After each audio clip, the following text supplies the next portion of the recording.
Buenos días, profesor Matías y compañeros presentes. Mi nombre es Catalina Aguilera y les voy a presentar el proceso enfermero en pacientes con trastorno de la piel por lesiones con presión.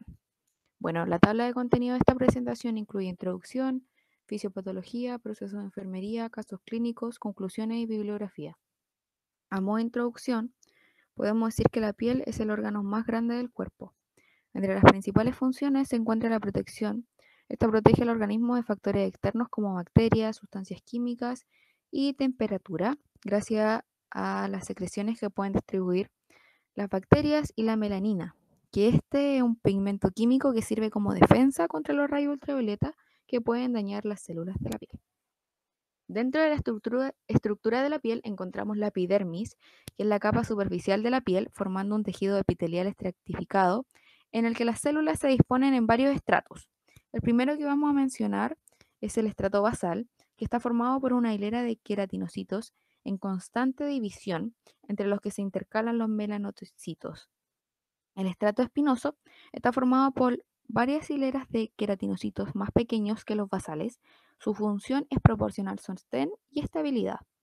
El estrato granuloso está formado por hileras de queratinocitos aplastados que contienen queratoilina en su interior. El estrato lúcido está formado por una hilera de queratinocitos que ya son células muertas. Solo se encuentran en las palmas de las manos y en las plantas de los pies. Este contiene una proteína llamada eleidina que aporta elasticidad. Y por último, el estrato córneo está formado por varias hileras de queratinocitos que se encuentran muertos, aplanados y sin núcleos, llenos de queratina, en donde su función es proporcionar una barrera mecánica frente a agentes externos. Por otro lado, encontramos la dermis, que es la capa interna de las dos capas principales de la piel, formada por tejido conjuntivo, vasos sanguíneos, glándulas sebáceas y sudoríparas, nervios, folículos pilosos y otras estructuras. Esta está compuesta por una capa superior delgada que se llama dermis papilar y una capa inferior gruesa que es la dermis reticular. La hipodermis es la capa que se sitúa debajo de la dermis formada por tejido adiposo y separa la piel de los músculos. Su función es almacenar grasa, reservarla a disposición del organismo cuando se requiere un aporte energético superior al ingerido de la alimentación. Y bueno, las úlceras por presión, a modo de definición, son las lesiones causadas por un trastorno de irrigación sanguínea y nutrición tisular como resultado de la comprensión de tejido blando entre prominencias óseas o cartilaginosas y una superficie externa por un periodo prolongado de tiempo, generando desde un eritema blanqueable en piel indemne hasta úlceras profundas que llegan hasta el hueso. La epidemiología de las úlceras por presión es que la mayoría de los pacientes son mayores de 65 años y la prevalencia de un 3 a 17% son frecuentes en los pacientes hospitalizados. Y por otro lado encontramos la prevalencia de 3 a 12% en pacientes institucionalizados.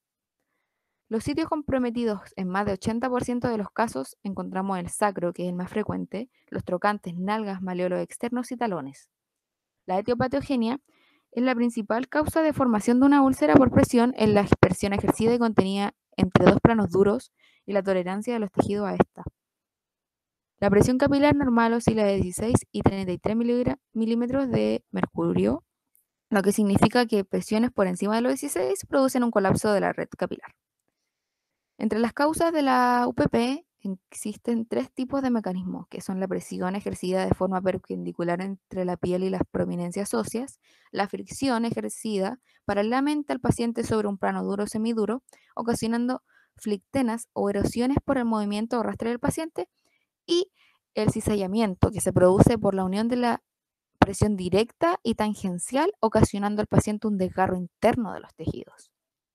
Las localizaciones de las úlceras por presión habitualmente son en las zonas de apoyo que coinciden con prominencias o máximo relieve óseo. Las áreas de más riesgo serían las que presentamos en la imagen, que serían la región sacra, los talones, rodillas, glúteos, crestas ilíacas, codos, vértebras, omóplatos, y a veces también pueden aparecer úlceras en la nuca y en las orejas. Los factores de riesgo se dividen en dos grandes grupos. Por un lado encontramos los factores intrínsecos, que son las prominencias óseas, las alteraciones de nutrición, es decir, delgadez, anemia, hiperproteinemia, obesidad, la hidratación y edad. Y los factores extrínsecos, que son la humedad, presión, inmovilización física y fricción. Bueno, las úlceras por presión incluyen 4 grados. Entre el grado 1, que es un eritema no blanqueable, es cuando la piel está intacta, con enrojecimiento no blanqueable de un área localizada generalmente sobre una prominencia ósea. El área puede ser dolorosa, firme, suave, más caliente o fría en comparación con los tejidos adyacentes. Por otro lado, el grado 2 en una erosión superficial o ampolla. Esta se presenta como una pérdida de espesor de la dermis que da lugar a una úlcera abierta, brillante o seca, poco profunda con un lecho de la herida en un tono rojo rosáceo sin enfáselos. El grado 3 de las úlceras por presión es la pérdida completa del tejido. La grasa subcutánea puede ser visible, pero los huesos o músculos no están expuestos. Esta puede incluir cavitaciones o tunelizaciones. La profundidad de esta úlcera puede variar según la localización anatómica. Y por último, el grado 4 es la pérdida total del espesor de los tejidos. En esta se encuentra una exposición del hueso o el músculo. Las escaras pueden estar presentes en varias partes del lecho de la herida y esto incluye a menudo cavitaciones y tunelizaciones. Bueno, dentro de las complicaciones encontramos las primarias y dentro de las primarias encontramos locales originadas por la progresión de la necrosis, llegando a afectar a las articulaciones y originar fístulas y hemorragias graves, y sistemáticas, que es entre las que debemos destacar la anemia, sepsis, amiloides secundaria, endocarditis, etc. Y la secundaria, que son de origen económico, como la mayor estancia hospitalaria y aumento de costo asistencial, y otra de tipo clínico, como el retardo de la recuperación y rehabilitación, las infecciones nosocomiales y la iatrogenia. Bueno, la adopción de una escala de valoración por parte de los profesionales se basará en una valoración y argumentación científica que tenga en cuenta los requisitos que debe exigirse a una evaluación de úlceras por presión ideal. Los 3 rangos que se miden son la sensibilidad, que es el concepto que define sus características para identificar adecuadamente a los pacientes que tienen la enfermedad entre todos los que tienen riesgo. La especificidad, que definirá si identifica a los pacientes que no tienen la enfermedad entre los que no tienen riesgos, y el valor predictivo, que es definido de forma positiva en cuanto a pacientes detectados con riesgo entre el total de los que desarrollan, y de forma negativa en cuanto a pacientes sin úlceras por presión, que fueron definidos como sin riesgo entre el total de los que se han desarrollado.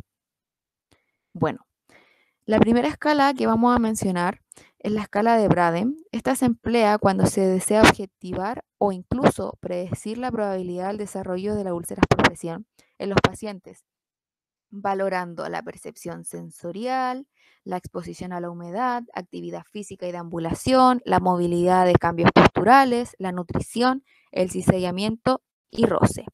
Al aplicar esta tabla encontramos que se valoran 6 parámetros ya anteriormente mencionados, otorgando a cada uno entre 1 a 4 puntos. Dentro de los riesgos y rangos de esta escala encontramos el riesgo bajo de 15 puntos o más, el riesgo moderado o intermedio de 13 o 14 puntos y el riesgo alto o elevado de menos de 12 puntos. Por otro lado encontramos la escala de Norton. Esto es un método muy sencillo de diagnóstico, porque se limita a recoger mediante test la presencia de distintos factores de riesgo, teniendo en cuenta que su prevalencia oscila entre el 1 como máximo riesgo y el 20 que señala riesgo nulo o bajo. El mecanismo de esta escala se basa en puntuar 5 importantes aspectos. Estos son la escala física general, estado mental, actividad, movilidad e inconsciencia. Dentro de la clasificación de riesgo encontramos el riesgo muy alto de 5 a 9 puntos, el riesgo alto de 10 a 12 puntos, el riesgo medio de 12 a 14 puntos y el riesgo mínimo o sin riesgo de mayor a 14 puntos. Bueno, por último, la escala de Emina. Esta escala está validada por estudios previos en atención hospitalaria y su puntuación oscila de 0 y 15 puntos. Esta se trata de una operativa directa, es decir, a mayor puntuación, mayor riesgo, y con definición operativa clara. Es decir, que los ítems están perfectamente especificados, lo que evita la variabilidad interobservadores. Los ítems que esta escala evalúa son los siguientes: estado mental, movilidad, la humedad relacionada con la incontinencia, la nutrición y actividad. La clasificación de esta escala de riesgo encontramos de 8 a 15 puntos como riesgo alto, de 4 a 7 puntos como riesgo medio, de 1 a 2 puntos como bajo riesgo y a 0 puntos como riesgo nulo o sin riesgo. Bueno, la prevención. Cabe mencionar que el objetivo inicial de la lucha contra las úlceras por presión es evitar su aparición. Por lo tanto, el riesgo es mayor si está recluido un paciente en una cama o utiliza una silla de ruedas o no puede caminar durante mucho tiempo. Las úlceras por presión pueden causar infecciones graves, algunas de las cuales pueden poner la vida en peligro, pueden constituir un problema para las personas en los centros de cuidado especializados. Y bueno, para prevenir estas úlceras, primero que todo, tenemos que examinar la piel al menos una vez al día, poniendo especial atención a las prominencias óseas, es decir, talones, caderas, tobillos, codos y zona sacra. Las zonas expuestas a incontinencia, que es la orina, las heces, el sudor, los estomas, etc., porque pueden lesionar la piel y provocar lesiones. Segundo, mantener la piel limpia y seca. Utilizar jabones o sustancias limpiadoras respetuosos con la piel y con bajo poder irritativo. Lavar la piel con agua tibia, aclarar y secar meticulosamente, pero sin friccionar. No utilizar alcoholes ni colonias, ya que se resecan la piel. Aplicar cremas hidratantes, procurando que se absorban bien. Si tenemos un problema de incontinencia o exceso de sudorización, utilizar productos de barrera, como productos con óxido de zinc, que protegen y aíslan la piel de la humedad. Y por último, realizar un buen manejo de presión. Para reducir el efecto de la presión sobre nuestro cuerpo, tenemos que considerar 4 elementos.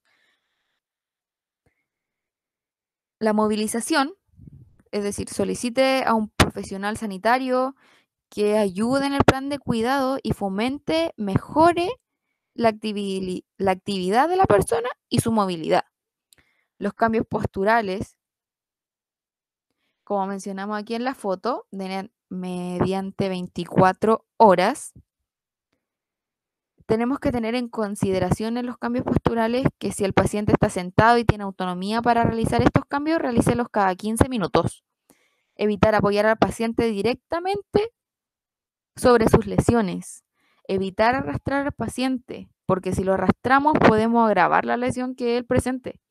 Evitar el contacto directo entre prominencias óseas. Por ejemplo, si hay un paciente de lado, pondremos una almohada entre las dos piernas para las rodillas y los tobillos no contracten entre sí. Evitar levantar la cabecera o los pies de la cama, solo y en caso necesario un máximo de 30 grados.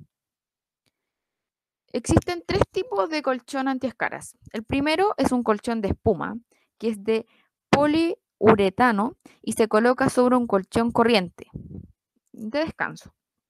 El otro tipo de colchón antiescara está fabricado de agua, que es de plástico y contiene agua caliente en su interior.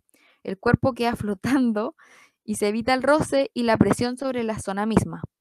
Y por último, el tipo de aire es que están hechos de cloruro de polivilino y son muy flexibles, como podemos ver en la imagen, cada uno de ellos. Bueno, y los tratamientos, decir que el tratamiento de las lesiones por presión implica reducir la presión de la zona afectada de la piel, cuidar las heridas, controlar el dolor, prevenir infecciones y mantener una buena nutrición.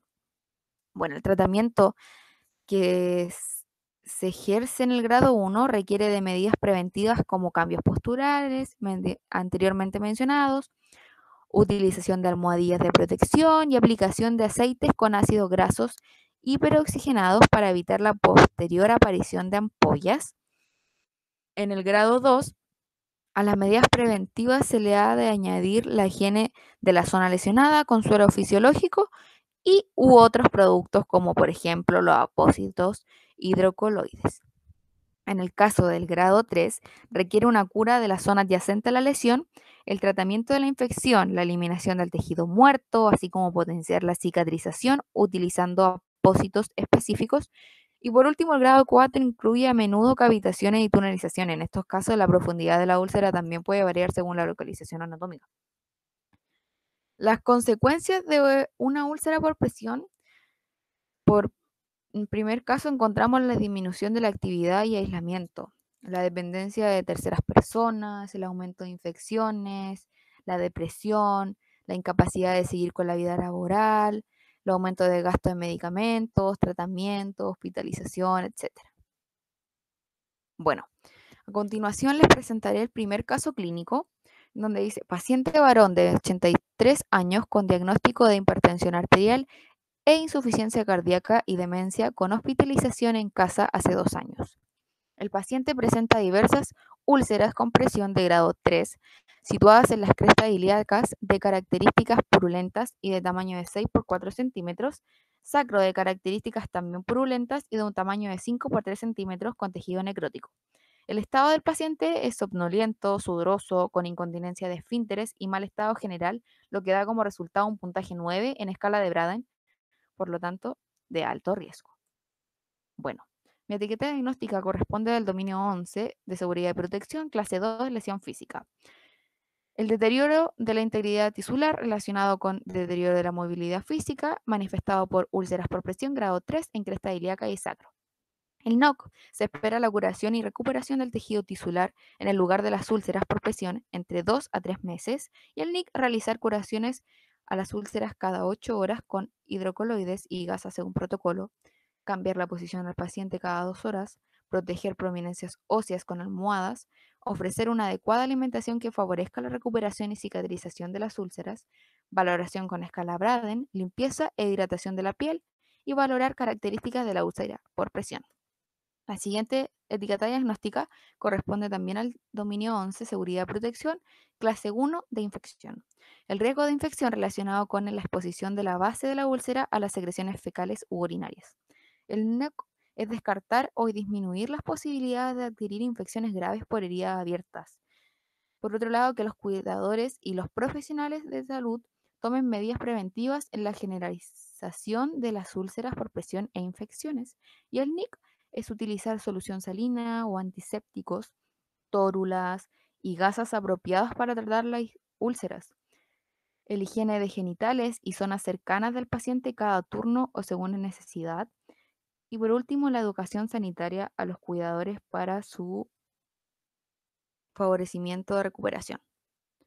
Por otro lado, encontramos el caso clínico número 2, que es un paciente usuario femenino de 58 años con antecedente de obesidad mórbida hospitalizada en servicio de traumatología por sufrir fractura de cadera. Bueno, en este caso encontramos el dominio 11, seguridad y protección, clase 2 de lesión física, donde el riesgo de lesión por presión relacionado con peso de extremos e inmovilización física. El NOC es que el usuario no presentará lesiones por presión, la piel hidratada sin presencia de flictena, la piel sin presencia de eritema. Y el NIC es realizar cambios posturales según tolerancia cada 2 horas, hidratar la piel en zona vulnerable a las lesiones por presión cada 6 horas, educar a la familia sobre los cuidados del usuario, que es muy importante ese punto, y el uso de colchón antiescaras. Bueno, y a modo de conclusión de mi presentación, voy a decir que la evolución y el pronóstico de las úlceras por presión dependen no solo de la localización, sino también de la edad, el estado general, la nutrición y situación cardiocirculatoria. Sin embargo, las úlceras por presión pueden y deben evitarse con los adecuados cuidados de enfermería dentro de un plan general que incluye el trabajo multidisciplinario médico, es decir, enfermera, familiar y paciente, además de buscar el tratamiento ideal para cada tipo de úlcera y en muchos casos utilizar diferentes tratamientos según se observe la evolución.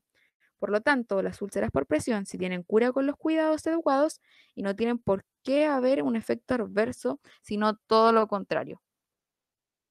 Y bueno, la bibliografía que ocupé en mi presentación, de las cuales encontramos el NANDA, que es Diagnóstico Enfermero y Definiciones y Clasificación, la clasificación de los resultados de enfermería tercera edición, la clasificación de las intervenciones de enfermería en cuarta edición, las normas de seguridad del paciente y calidad de atención respecto de la prevención de úlceras por presión, entre otras detalladas en mi presentación.